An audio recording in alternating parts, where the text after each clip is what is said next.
Alrighty, welcome back everyone. We just talked about Ohio State and how they measure up to the other big-time CFP teams that we've seen throughout the last couple of years.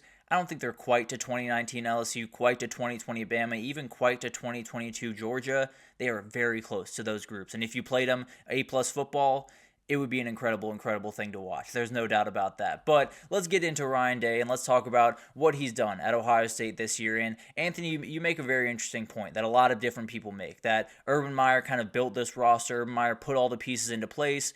Ryan Day would just had to execute the job. And there is an argument for that. I'm not necessarily saying you're entirely wrong. I do think there is a little bit of a, I don't want to say misunderstanding, but I think when you look at the sport right about now, you got to recruit your guys every single year. So yes, technically he did not get them to officially sign with Ohio State.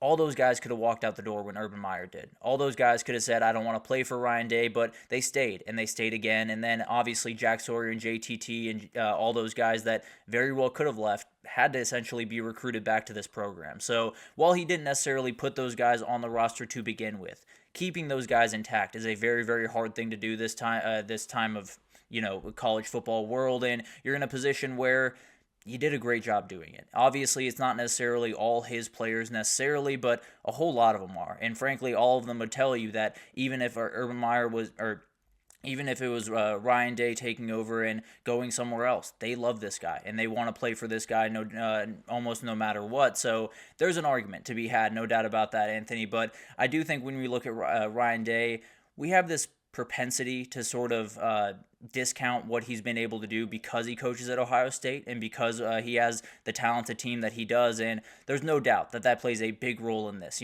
Having the talent is a big part of the battle in college football. If you don't have the talent, you're not going to have a shot to win. And that's something we can talk about in a little bit more detail going forward. But overall, the big time sentiment out there has been in some different ways the $20 million question. You spent $20 million.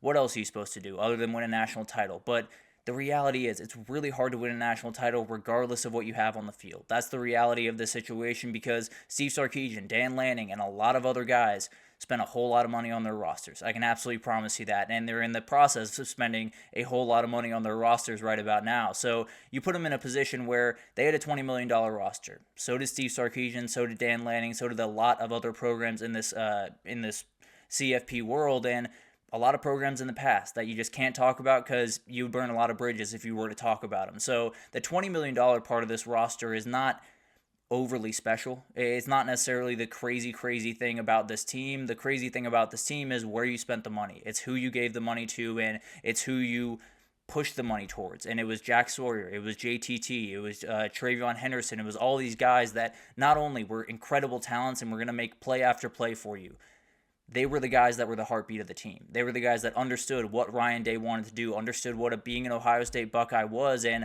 I totally get it. All of that is kind of grandiose and hard to kind of put our finger on, but the reality is it does mean something. There's no doubt about that. I think we're in a position where Ryan Day has done just an incredible job with this program and has put in a position where, yes, he was born in a better position than a lot of other coaches. But you look around at some of these other programs, a lot of these people were born in positions where they were going to have a leg up, where they were going to have a little bit more talent than the other guy around the corner, and a lot of guys fall on their faces. Let's just be totally honest. A lot of guys do not have the ability to bounce back from what he's had to bounce back from and deal with a lot of the things he's had to deal with. So people seem to have it sort of out for Ryan Day, and I'm not necessarily saying that anyone is totally unjustified for going after Ryan Day for different parts of his career and different mistakes that he's made, and especially that Michigan game, no doubt about that. But the reality is, this is a very good head coach. This is a very good man. It seems that everyone around his program really loves him, and they want to play for him. They wouldn't have came back if they didn't. But at the end of the day, it's a job that is very unforgiving. It is a job that, frankly, Ryan Day doesn't need an apology. He doesn't need people to crawl over each other and say, I'm so sorry, saying you couldn't win the big one. But it's a remarkably hard job to do. And you talk about the elite jobs in this country, they're all incredibly hard. Steve Sarkisian is dealing with a whole lot of mess over there at Texas that a ton of coaches would not be able to handle. Ryan Day is dealing with things that a lot of coaches would not be able to handle, and you add Kirby Smart to that mix. You add Kalen DeBoer to that mix. You add all of the other guys at big-time jobs. It's a very hard thing to do, just overall. So I understand the criticism of Ryan Day. I'm not necessarily telling you guys you have to love Ryan Day going forward and he's the greatest man on earth. I do think he's a guy that gets more disrespect than he should. I think he's a guy that we don't necessarily give the credit to that we should, because he's got Ohio State on his chest, and I totally get that. It's an incredibly, incredibly big job, and you should succeed there. You should compete for national championships, and at some point you should win one. That's the reality of that job. But the job that he has done since he's taken over for Urban Meyer has been really incredible. It's not been perfect. It's been far from perfect in a lot of different ways, but he's built this team up in a really remarkable way, and although a lot of those guys did come in with Urban Meyer, did sign for an Urban Meyer team, they had to sign on every single year for a Ryan Day team, and they were able to do that. They did do that, and you're absolutely right, Anthony. It is one of the hardest jobs to coach, but he joins an elite group this past week with Kirby Smart and Dabo Swinney, the only active head coaches with a national title to their name. Remarkable stuff, and definitely puts him in a echelon that I don't think a lot of people had him in as we head into the next decade or so, but overall, an incredible run from him. A remarkable team, a coach that has been much maligned throughout his career and really throughout the last year. Incredibly talked about, and not necessarily in the greatest of ways, but he found his way to the mountaintop, and now you look at a resume that's just absolutely incredible. 70 and 10 throughout his career, third highest winning percentage among all head coaches that have coached at least 50 games, that is. CFP national champion, the youngest since Urban Meyer back in 2006, 2 Big Ten titles, 2 national title appearances, 4 CFP appearances. He has a winning record against top 5 and top 10 opponents. So I understand there's a lot of different things that Ryan Day has not done, and that big time thing at the end of the year, he's got to get done. There's no doubt about that. He knows that as well as anyone, but the job that he's done at this school has been downright incredible. There's no doubt about that. And I think you look around the country, you can find guys like Kirby Smart. You can find guys that have more championships that I think are better coaches in a lot of different ways.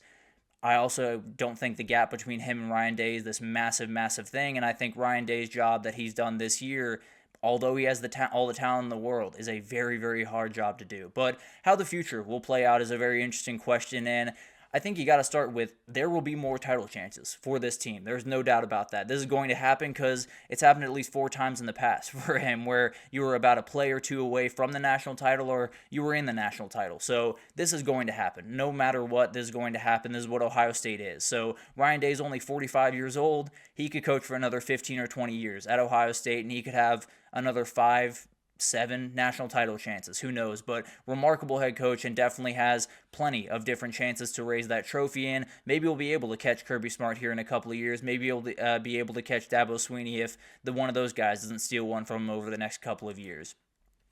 A Michigan win is coming at some point. I can almost promise you that. Now, I don't know when it happens. It might be next year. It might be 2026. It might not be either of those years.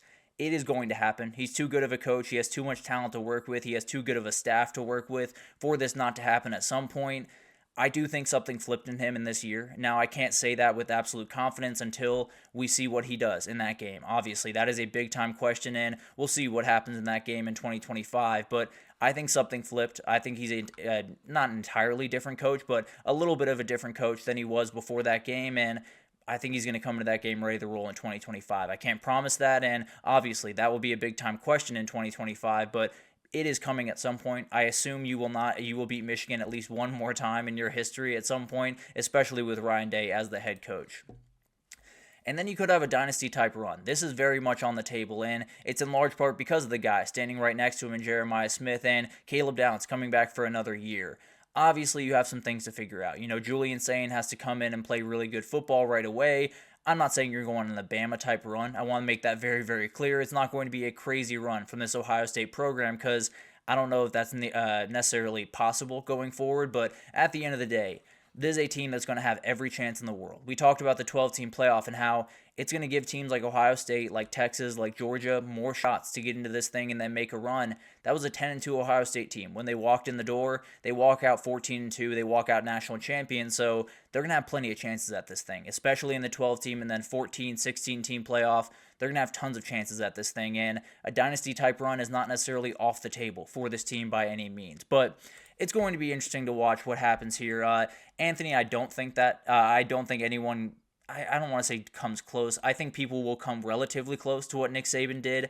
I don't think anyone's getting 7, if I'm being totally honest. So that'll be an interesting thing to watch, and this might be your best chance at it, is Ryan Day being only 45 years old. But The elephant in the room is he's 1-4 against Michigan, and I totally get that that is a huge part of this game. The one question that I do have for people whenever they say that is, if the 3 losses were to Purdue, Illinois, and Nebraska, would we look at him much better? And I tend to believe that we would. And they're worse losses than that Michigan one, all 3 of those that I just named. So that'll be an interesting conversation. That's obviously something to talk about, and I'm not naive. I understand that that is the game. That is the game that everyone wants to win, and the reality is he's done an incredible job outside of that game. You got to win that game. There's no doubt about that, and he fully understands that as well. But overall, anything below 3 in the head coaching rankings, I think, is just too far. Now, we'll talk about that in a little bit more detail in the next segment, but he joins Kirby Smart and Dabo Swinney as the only head coaches with a national championship that are active.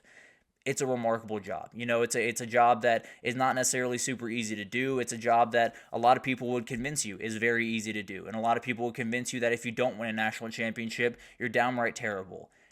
That's relatively never the case. It wasn't the case when he lost the national title to Alabama. It wasn't the case when he missed out on the national title to Georgia. It hasn't been the case when he's lost to Michigan in the past. Now, he's got to get that fixed, and he fully understands that, and I think he's going to. I think he's too good of a head coach. I think he has an incredible track record, and more than anything, we talk about the accolades on the field all we want. What he's done for those kids has been incredible. Those guys don't come back if they don't have full trust in what he's building, don't have full trust in what he is and who the person that he is. He's done an incredible job with that team. So Jack Sawyer, JTT, Travion Henderson, all of those guys, they could be playing in the NFL playoffs right now. They could be getting ready for a big-time matchup this upcoming weekend. Instead, they came back to play for that guy in this program and this uniform, and that does matter in a lot of different ways. So maybe Ryan Day's job wasn't quite as hard as some other jobs in the past. There's no doubt about that because the talent level was absolutely ridiculous when he walked in the door. He's done a great job keeping that talent level really high. He's done a really good job, continuing to keep them at the very forefront of the national conversation, and he's put them in a position to win a national title, and he very well will put them in a position to win a number of others before he's done. So, remarkable head coach. I think the future has plenty to hold for this only 45-year-old right about now, so going to be incredible to watch what he can do, and this year might just be the start of what Ryan Day is building in college football. But let's take our third break here, and when we come back, let's get some questions coming out of the season. The big-time one is, did the regular season mean more or less this year? And that's a big-time debate, and I think there's an argument on both sides, but we'll talk about it right after this, so stick with us.